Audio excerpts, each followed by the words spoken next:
Welcome to That's Camellia podcast. Hey, we're going to unpack some of those questions that you have. We're going to interview some guests and let's have a conversation. Come on, enjoy the show.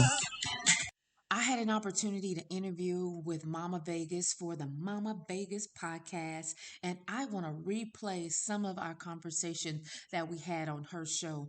Life will life you, in the words of MamaVegaz. Come on, join this conversation. Just you being a life coach and having your own personal experiences of life transitions and navigating life, we both know that, life is hard to navigate alone and it will life you with or without your permission. It doesn't ask to go ahead. And so when we have those big transitions in our life, how would you define that, a life transition? And what do you think these periods or why do you think these periods can be so challenging for people? Oh, that is a very good question. Life transitions. I want to compare them to seasons in our life because, like this summer, winter, fall, spring, we have these different seasons. And depending on how we navigate through those seasons will determine our outcome. Right. I've tried to grow a plant so many different times. I acted, what was this? Is June. So April. Eris was the first time I actually got a chance. It actually bloomed. I've been trying to plant this green onion, right? Everyone say that it is so easy. You just take the root of it and you put it in some water and, kind of let it, form some more roots and then you put it in dirt. Well, for some reason, and it's probably been months, at least 6 months, I've been trying to do it and it Yeah. always died. Well, this past April, I actually got one to form roots and I put it in dirt. And 2 weeks ago, I actually had the onion, an actual green onion that I grew myself from the root. I was so ecstatic. I mean, just over the moon because I was like, oh my gosh, it finally happened. But that whole transition piece of it is first, a couple of things that I think about when you're thinking about, especially grief, Yeah. because everyone's journey is so different and your support system and how you acknowledge what's going on in your life. I think that was a big one for me is when I lost my first husband. Yes. I had to first acknowledge, recognize, okay, so what, where you are right now, you might not want to believe it, Yeah. but let's just call the room. So acknowledging that this change has happened. And Acknowledge. whether you deal with it or not, it's gonna keep going. Like you said, life will keep life in you. Yes. It just kind of keeps on going. One of the biggest things to me is when people are burying their loved ones, other people are still going to work. Yes. They're still driving. They're still going to school. It seems like life just keeps on going. Yes. And sometimes when we're in this grief state, we want life to stop. For everybody. Right. Just stop. Pause. Yes. Pause. Does Yes. anybody realize what's going on in my life? Yeah. So that part of acknowledging that, okay, this is what's happening, and give yourself time to reflect and just reframe out this whole transition that's happening in your life and take it as an opportunity for growth and new possibilities. Now, Absolutely. sometimes we don't even want to see it. I don't want to see something new. I Right. still want to get to this old piece of it. Yes. But just like seasons change, we have to go from one season, one transition to the next. And I think we do that by setting clear goals. You have to be mindful. And after you've taken that time to acknowledge this is where I am. Okay, so what is this? What is this? Yes. Give this a name. Yes, yes, yes, yes. And it's normal to feel like, right, a sense of loss of your old way of life, right? Coupled with the uncertainty about your future, regardless of what the transition is. And those emotions can be, sometimes conflicting, and sometimes, intense. What are some common emotional responses that people experience during a significant life change? It's flight. Fight or flight. You out of here. Yeah, One of my big when I was dealing with the grief part of it, it was like, yeah, denial. yeah, This is not happening. That's why I said the first thing, you got to acknowledge what's happening. yes, You got to take ownership for it. Is it this? No, this is not a dream. Come on. This is not a great dream. And one big thing is realizing that, hey, okay, this is where I am. And I can't deny that this has already happened. Yes. I need to just have clear expectations about what I'm going to do now. And with that support system that I talked about, that's what having your true friends around you, family, and sometimes a mentor or a life coach. I have some of my clients that just reach out. I just need a cheerleader. I need somebody to kind of get me out, get me unstuck. Yes. And like we talked about on mine, you can get yourself unstuck. And the way you do that is by setting clear expectations in small steps, consistent small steps that keep you going. You have to have some type of action. Life requires us to have an action. And Absolutely. inaction is action. Doing nothing at Even if all. you think you're not doing anything, you That's you right. still doing something. That's You right. still made a choice. Yes. You made a choice to not do something. Yes. So why are you going through these different stages, whether it's denial, fight or flight, or just get isolation where you get by yourself? I think that's where the community comes in, where you have somebody say, come on, sis, I need you to get up. Come on, let's go walk. Let's go take a walk and Ab- let's just talk. If you don't Absolutely. want to talk, we can walk in silence. Mm-hmm. But sometimes you need somebody to just pull you out or talk you out, whatever your vice is, whatever that thing is. And sometimes when you're in that state, you don't know. Yeah. So that's why sometimes that person just needs to say, "Hey, come, you want lunch? Yeah. We all need to eat, right? Yes. We all need You want air. lunch? Yeah. Let's go eat. And if it's not eat, maybe it's just taking a walk. Because sometimes just being outside and walking around and experiencing and seeing nature grow, Hmm. it just helps you just kind of take that step back and just kind of relax. Yeah, reflect, right? I think when you Right. reflect on what you need and what you want moving forward in Mm-hmm. any transition, and you also have to focus on, that self-care, like you said, and Yeah. maintaining your identity during change is important, right? Don't Yeah. change who you are because of what you're going through. I think Mm-hmm. that's Yeah. so important as a person.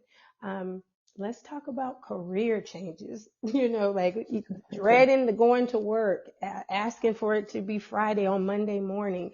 What are signs that one can see or consider when it's time for a career change? Oh, that is so good. I think I've been through that several times in life. But I could think, Eris, I could think about like when I first, because I used to have it was years ago, but my background was in technical support, as a single parent. Yeah. But technical support can be like 24 hours, right? Yes. So your it was more shift work and it was long hours and it was hours where I had to pay extra for daycare. Uh, I just started realizing, I need to change. I need to do a whole swap because Right. I no longer can do IT. IT it does not work for me and as being a single parent. Then I wanted to change over to human resources because I was thinking, that's steady Yeah. through the week. I could do that. So I went in and started looking for jobs for something within HR. Now, HR is broad. That covers, there's a lot of different jobs that you can get within HR. And at that stage, within that transition areas, I didn't care where I fit because I just needed a job that worked Monday through Friday and got me off by 5 or 6 o'clock because I didn't want to pay extra in daycare and I needed something stable that Yeah. my shift wasn't going to change. So the decision, first part of it, I was like, I had time to reflect. Okay, so this job and this profession is not working for me. I'm reflecting about what I need to do. So my next action and my next goal was I need a better job out of this field. I no longer want to be associated with this field. And it was kind of hard because all of my experience was in that field Yes. that I wanted to get out of.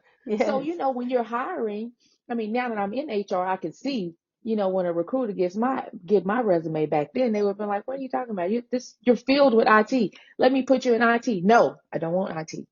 So what I ended up doing was getting a job in FMLA, Family Medical Leave Act. So leave claims, entry level. I Yes. didn't care because remember what I said? I said, I need a different career and I need something that's going to be stable. Yes. Went into FMLA claims, setting up claims, found out all the different laws regarding medical leaves and how you process those. But guess what? My shift was Monday through Friday, 8:30 to 5:30. Just what you I needed. say, just what I right? But Yes. that came from me. Okay, so made a decision. I changed. Started looking for jobs, and I just kept at it. I have to kept going, kept going, and then I had to be flexible enough within and creative with my spending because when you go into an entry level position, you're not gonna get. I wasn't getting what I used to get. Yeah. So where was a sacrifice that had to be made? But the sacrifice paid off because flexibility, even right now, today, flexibility is just king.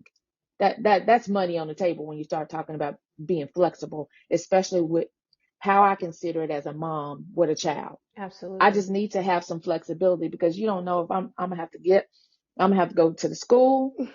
I don't know if I'm gonna have to go or if I want to go chaperone. I want to be able to have that flexibility to go chaperone my daughter somewhere. If she's having an event, I want to be able to go. So all of those things start playing a factor. But I think as women, we are natural survivors. Once we get it in our mind that okay, this is what I'm gonna do, and we stick with it. Yes. So I stuck with it, stuck with HR, then got a degree in HR. So now, sitting kind of pretty. Right. I mean, but because I did the work. And you I stepped did out the on work faith back then. and stepped out on Oh, faith. it was Yes. all faith. I had Yes. to be very creative with my money. But hey, it's choices that we make early where we reap the rewards later.